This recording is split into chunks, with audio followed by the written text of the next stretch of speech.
एक लंबे समय पहले एक गांव में सुरेश और कीर्तना नामक पति पत्नी रहते थे। उनके गीतिका नामक एक सुंदर सी बेटी थी। सुरेश हमेशा सबके सामने बेवजह गर्व से पेश आता था।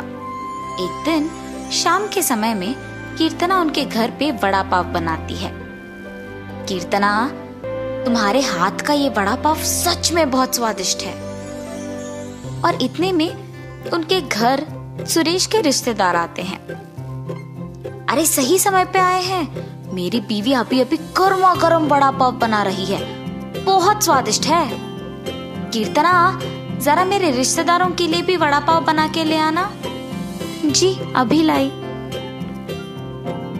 ये कह के गर्मा गर्म वड़ा पाव बना के वहां लाती है और उनके रिश्तेदारों को परोसती है। उनके रिश्तेदार उसे खाने के बाद कहते हैं, सुरेश, तुमने ठीक कहा, हम वाकई ही सही समय में आए हैं, वरना इतने स्वादिष्ट वड़ा पाव हम नहीं खा पाते।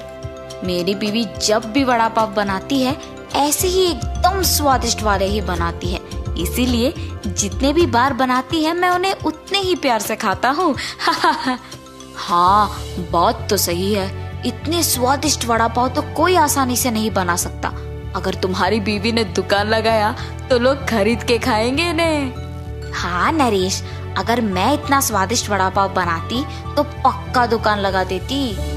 अगर मैं अपनी बीवी के साथ एक वड़ा पाव का दुकान शुरू करूंगा तो सभी वही आके खाएंगे और उन्हीं स्वादिष्ट वड़ा पाव के बारे में सारा गांव बात करेगा। ये एक अच्छा सोच है। ऐसे ही उसके रिश्तेदारों के जाने के बाद भी उसी विचार के बारे में सोचते रहता है। तब कीर्तना को नजर आता है कि उसके पति किसी सोच में पड़े हैं। उनके पास जाकर कहती है, क्या हुआ जी, किस चीज के बारे में इतना सोच रहे हैं आप?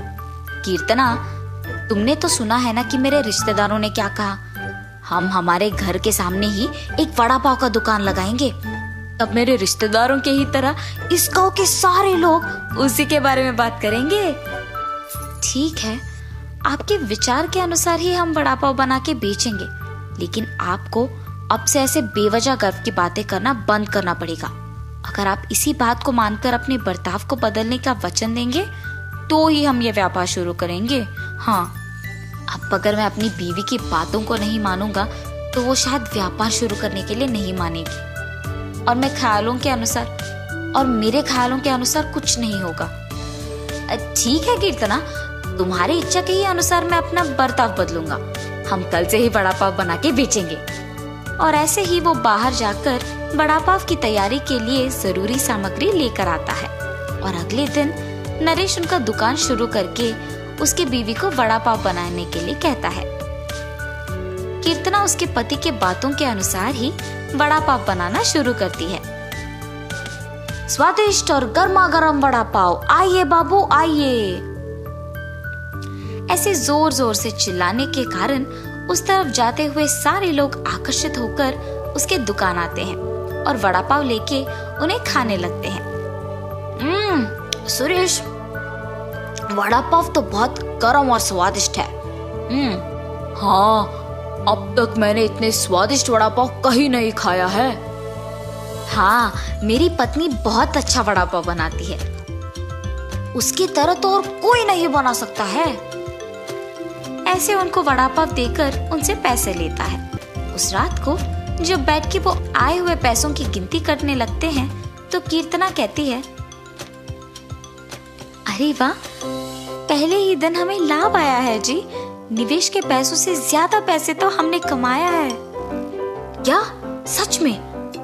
अगर हमने ऐसे ही इसे बरकरार रखा ना तो जल्दी हमारा बहुत बड़ा व्यापार बन जाएगा कीर्तना।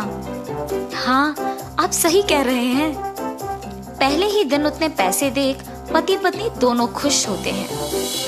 ऐसे ही वो हर रोज उनके सोच के मुताबिक वड़ा पाव बना के उसे बेचते हैं और कुछ ही दिनों में उनका व्यापार अच्छा चलने लगता है।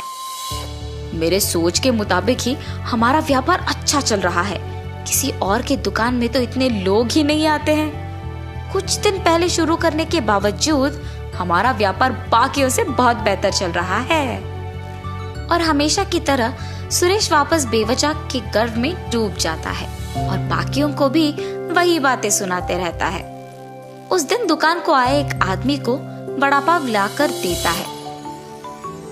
मैं यहाँ जब भी वड़ा पाव खाता हूँ बहुत स्वादिष्ट होता है, एक भी बार इसका स्वाद नहीं बदला। हाँ, आपने सही कहा, मेरी बीवी बहुत अच्छा वड़ा पाव बनाती है। नया व्यापार होने के बावजूद बाकियों से हमारा बहुत अच्छा चल रहा है। हाँ। ऐसे ही वहाँ मौजूद सभी से बात करता है और ऐसे ही बात करते हुए वो उन लोगों से पैसे लेना भूल जाता है। उसके पैसे ना लेने के कारण सभी वहाँ आके उसकी गर्व की बातें सुनकर पैसे दिए बिना चले जाते थे। कुछ दिन बाद सबको जब सुरेश की कमजोरी का पता लग गया तो वो वड़ा पाव मंगा के उसे खा के पैसे देने के लिए उसके पास जाकर वड़ा पाव के बारे में बात करना शुरू करते थे।